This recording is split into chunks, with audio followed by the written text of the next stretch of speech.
Tahukah kalian bahwa cuaca ekstrim merujuk pada kondisi cuaca yang di luar norma atau yang sangat tidak biasa? Ini termasuk fenomena cuaca yang sangat berbahaya atau merusak. Musim kemarau berkepanjangan dan hujan lebat yang terjadi secara berhari-hari merupakan wujud nyata adanya perubahan cuaca ekstrim yang ada di dunia ini.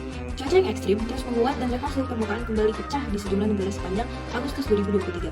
Menyitir dari BMKG, Dr. Emilia Nurjani, SSI, MSI mengungkapkan cuaca ekstrim adalah kejadian fenomena alam yang tidak normal dan tidak lazim dan ditandai oleh kondisi curah hujan, arah dan kecepatan angin, suhu udara, kelembapan udara, dan juga jarak pandang yang dapat mengakibatkan kerugian, terutama keselamatan jiwa dan harta.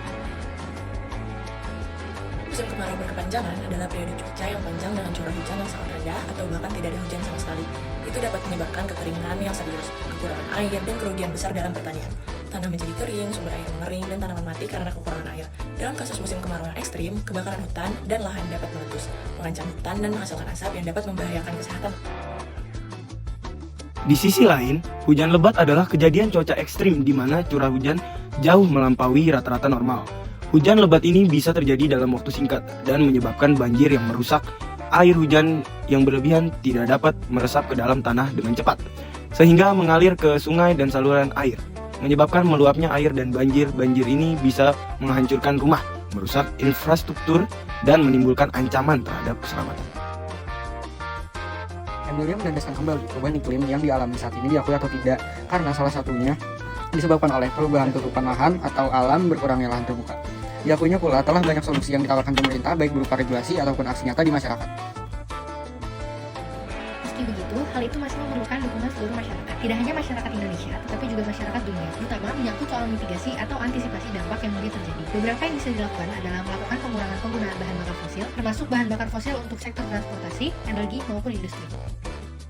Fenomena cuaca ekstrim di Indonesia cenderung meningkat disebabkan oleh dampak perubahan iklim yang saat ini sudah mulai dirasakan oleh masyarakat, seperti meningkatnya frekuensi bencana banjir, meningkatnya bencana kekeringan, dan mundurnya masa musim hujan. Diprediksi dalam rentang 20 tahun ke depan, dampak perubahan iklim yang ditimbulkan jauh lebih parah karena adanya kenaikan suhu global yang lebih tinggi yang berakibat menurunnya daya tahan tubuh manusia dan menimbulkan penyakit seperti ispa, batuk pilek, dan sebagainya. Pasalnya, tubuh harus beradaptasi dengan perbedaan suhu yang cukup signifikan.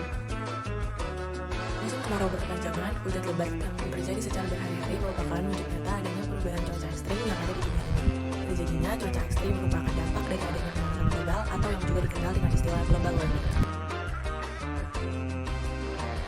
Seperti namanya, global warming merupakan kondisi di mana suhu bumi meningkat lebih panas dari suhu normal.